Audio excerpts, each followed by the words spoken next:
স্পষ্ট বলেছি যে কেন্দ্র সরকারের যে বাজেট তারা পেশ করেছে বা পরিবেশন করেছে এটা ভাওতা ছাড়া কিছু নয়। তার কারণ আমি যদি আমার আয়, তারা বলেছে 12 লাখ টাকা অবধি যদি আপনি আয় করেন বছরে তাহলে আপনার কোনো ইনকাম ট্যাক্স লাগবে না। কিন্তু আমার আয় যদি 12 লাখ টাকা বছরে মানে মাসে 1 লাখ টাকা। এবার যে মাসে 1 লাখ টাকা আয় করে তাকে তো জিনিসপত্র কিনতে হয়, খাওয়ার জল খেয়ে তো বেঁচে থাকবে না। তাকে চা খেতে গেলে দুধ কিনতে হয়, চিনি কিনতে হয়, চা পাতা কিনতে হয়, দুটো বিস্কুট কিনতে হয়, জল ছাড়া সবেতেই জিএসটি। চাল, গম, আটা, সর্ষের তেল, মাথার তেল, শ্যাম্পু, গায়ের সাবান, সবের উপর, টুথব্রাশ থেকে শুরু করে মানে সবের উপর, পায়ের জুতো থেকে শুরু করে, মোজা থেকে শুরু করে, পকেটের রুমাল থেকে শুরু করে কিছু বাদ নেই, সব কিছুতে জিএসটি। তা একজন যদি জিএসটির বাবদে যে 1 লাখ টাকা মাসে কামায় আর বছরে 12 লাখ টাকা কামায়, তাকে 98,000 টাকা খালি জিএসটিতে দিতে হচ্ছে। একদিকে আপনাকে বলছে 80,000 টাকা রিবেট দিচ্ছে আর 98,000 টাকা জিএসটি দিয়ে নিয়ে নিচ্ছে। অর্থমন্ত্রী তো বলতে পারেন, আমি তো ডেটা সোর্স আমার পরের দিন লোকসভা স্পিকারের কাছে জমা দিয়েছি, প্রশ্ন করুক না। এর উপর টোল ট্যাক্স রয়েছে, এর উপর সিকিউরিটি ট্রানজাকশন ট্যাক্স রয়েছে, এর উপর 1000 রকমের সেস রয়েছে। পঞ্চায়েত দপ্তরে বরাদ্দ করা হয়েছে ঘাটাল মাস্টার প্ল্যান, যেটা আমরা নির্বাচনের সময় বলেছিলাম। আমি ঘাটালে প্রচার করতে গিয়েও বলে এসেছিলাম, পরবর্তীকালে আমাদের মুখ্যমন্ত্রী যখন গেছে এবং নির্বাচনের আগেই তিনি আরামবাগ থেকে, এই নির্বাচন হওয়ার আগে 2024 সালের খুব সম্ভবত জানুয়ারি বা ফেব্রুয়ারি মাসে তিনি সভা করে বলেছিলেন যে কেন্দ্র সরকার যদি এই বছরের মধ্যে ব্যবস্থা না নেয় 1200 কোটি টাকা কেন্দ্র সরকারের দেওয়ার কথা। এবং একাধিকবার আমাদের রাজ্য সরকারের প্রতিনিধিরা গেছে সেখানে, কেন্দ্রীয় মন্ত্রী, সচিব, তাদের সাথে বৈঠক হয়েছে ঘাটাল মাস্টার প্ল্যান নিয়ে। এবং মুখ্যমন্ত্রী অ্যানাউন্স করেছিলেন, ঘোষণা করেছিলেন যে কেন্দ্র সরকার যদি না দেয় আমরা নিজেদের কোষাগার থেকে, অর্থাৎ রাজ্য সরকারের নিজেদের কোষাগার থেকে আমরা পুরোপুরি খরচা দিয়ে ঘাটাল মাস্টার প্ল্যান করব। সেই ঘাটাল মাস্টার প্ল্যানের জন্য 500 কোটি টাকা বরাদ্দ করা হয়েছে। ঘাটাল মাস্টার প্ল্যানের কাজ তিনি ইতিমধ্যেই বলেছেন যতদূর সম্ভব আমরা প্রায়োরিটিতে, প্রায় মিশন মোডে করব। তার মানে তারা তো চায় না এই কাজগুলো হোক। এছাড়া গঙ্গাসাগরের নতুন ব্রিজের কথা বলা হয়েছে, পথশ্রীর জন্য প্রায় 1500 কোটি টাকা আলাদা করে বরাদ্দ করা হয়েছে, পিডব্লিউডি ডিপার্টমেন্টের জন্য 6000 কোটি টাকা বরাদ্দ করা হয়েছে। ওইদিকে উপরের যে জেলাগুলো রয়েছে ওখানে প্রায় উত্তরবঙ্গ উন্নয়ন দপ্তর থেকে শুরু করে চা বাগানের জন্য এবং এই পশ্চিমাঞ্চলের জেলাগুলো বিশেষ করে জঙ্গলমহলের জন্য প্রায় 700-800 কোটি টাকা বরাদ্দ করা হয়েছে। তারা তো না পড়ে বলছে। সুতরাং যারা মানুষকে ভাওতা দিয়েছে, আর কেন্দ্র সরকারের বাজেট, আমি তো স্পষ্ট বলেছি যে কেন্দ্র সরকারের যে বাজেট তারা পেশ করেছে বা পরিবেশন করেছে এটা ভাওতা ছাড়া কিছু নয়।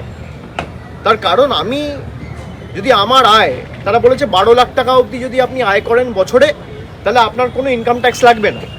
কিন্তু আমার আয় যদি 12 লাখ টাকা বছরে মানে মাসে 1 লাখ টাকা। এবার যে মাসে 1 লাখ টাকা আয় করে তাকে তো জিনিসপত্র কিনতে হয়, খাওয়ার জল খেয়ে তো বেঁচে থাকবে না। তাকে চা খেতে গেলে দুধ কিনতে হয়, চিনি কিনতে হয়, চা পাতা কিনতে হয়, দুটো বিস্কুট কিনতে হয়, জল ছাড়া সবেতেই জিএসটি। চাল, গম, আটা, সর্ষের তেল, মাথার তেল, শ্যাম্পু, গায়ের সাবান, সবের উপর, টুথব্রাশ থেকে শুরু করে মানে সবের উপর, পায়ের জুতো থেকে শুরু করে, মোজা থেকে শুরু করে, পকেটের রুমাল থেকে শুরু করে কিছু বাদ নেই, সব কিছুতে জিএসটি। তা একজন যদি জিএসটির বাবদে যে 1 লাখ টাকা মাসে কামায় আর বছরে 12 লাখ টাকা কামায়, তাকে 98,000 টাকা খালি জিএসটিতে দিতে হচ্ছে। একদিকে আপনাকে বলছে 80,000 টাকা রিবেট দিচ্ছে আর 98,000 টাকা জিএসটি দিয়ে নিয়ে নিচ্ছে।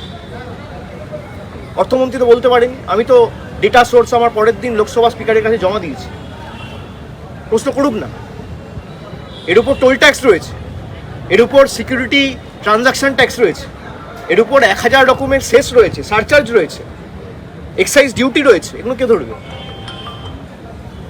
আর ইনফ্লেশন যে হারে বাড়ছে, বছরে 6% করে যদি ইনফ্লেশন বাড়ে, 3 বছরে 18%, এর দায় কার?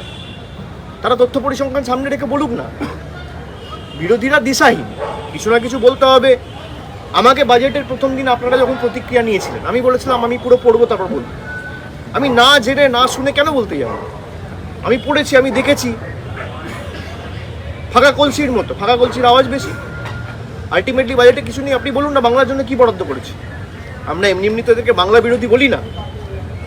আজকে বাংলার জন্য আমি যদি রাজনৈতিকভাবে দেখি তাহলে বিজেপির 12টা এমপি রয়েছে বাংলায়, আর বিহারেও 12টা এমপি রয়েছে। তা বিহারকে এত কোটি কোটি বিহারকে দিক, আমাদের আপত্তি নেই, অন্য রাজ্য পাক, কিন্তু বাংলা ধারাবাহিকভাবে বঞ্চিত থাকবে কেন? বাংলার মানুষ ভোট দেয়নি বলে, বাংলার মানুষ এদের কাছে আত্মসমর্পণ করেনি বলে, মেরুদণ্ডটা বিক্রি করেনি বলে, এদের পায়ে মাথা নত করেনি বলে। এটা স্বাধীনতা সংগ্রামীদের রাজ্য, প্রদেশ। এই রাজ্য এই মাটি কোনোদিন বশ্যতার শিকার হবে না, মাথা নত করবে না। বিজেপিকে অতীতেও শিক্ষা দিয়েছে, বর্তমানেও দিচ্ছে, এবং আগামী দিনেও ব্যতিক্রম হবে না, ভবিষ্যতেও দেবে। অভিষেকদা, আপনি পরিসংখ্যানের কথা একজন একটা করে করো। এটা আমাকে তাড়াতাড়ি আরো দুটো ক্যাম্পে দাও, একজন একটা করে করো। বলছি যে কেন্দ্রীয় মন্ত্রী সুকান্ত মজুমদার পরিসংখ্যানের উল্লেখ করেছেন।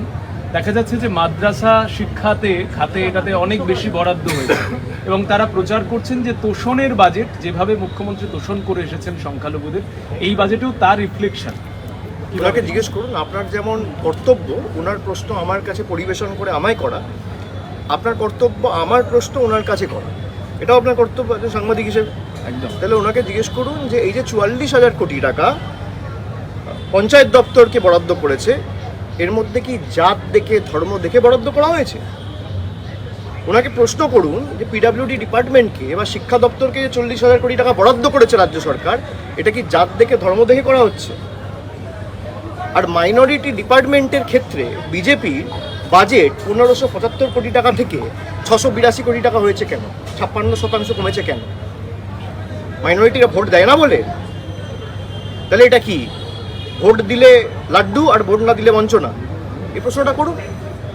আমি তো ডেটা সোর্স লোকসভায় জমা দিয়েছি, তাকে এই প্রশ্নটা করুন যে রাজ্য সরকার শিক্ষা দপ্তরে 44,000 কোটি টাকা দিচ্ছে, পঞ্চায়েত দপ্তরে 40,000 কোটি টাকার উপর দিচ্ছে, পিডাব্লিউডিকে 6,000 কোটি টাকা দিচ্ছে, যারা লক্ষ্মীর ভাণ্ডার পাচ্ছে, যারা কন্যাশ্রী পাচ্ছে, যারা শিক্ষাশ্রী পাচ্ছে, জাতি দল ধর্ম দেখে দেওয়া হয়? যাদেরকে শিক্ষাশ্রী স্কলারশিপ দেওয়া হচ্ছে, জাতি দল ধর্ম দেখে দেওয়া হয়? যাদেরকে বিনামূল্যে রেশন দেওয়া হচ্ছে, জাতি দল ধর্ম দেখে দেওয়া হয়? জাতির রাজনীতি করে এরা মুখ থুবড়ে পড়েছে। সুকান্ত মজুমদারের উচিত আত্মবিশ্লেষণ করে, বালুরঘাটে যদি 5,000 ভোট বিজেপি কম পেত, হেরে যেত, পরের বার আসন ধরে রাখতে পারবে না। আত্মবিশ্লেষণ করুক, এবং মানুষ তাকে জিতিয়েছে, বিজেপি তাকে, এনডিএ সরকার তাকে মন্ত্রী করেছে, তার উচিত বাংলার জন্য কি করেছে গত 9 মাসে শ্বেতপত্র প্রকাশ করে তিনি আগে প্রমাণ দিন। এই প্রশ্নটা করুন। Sir, in the recently concluded Delhi elections हमने देखा है कि कांग्रेस और अगर आप एक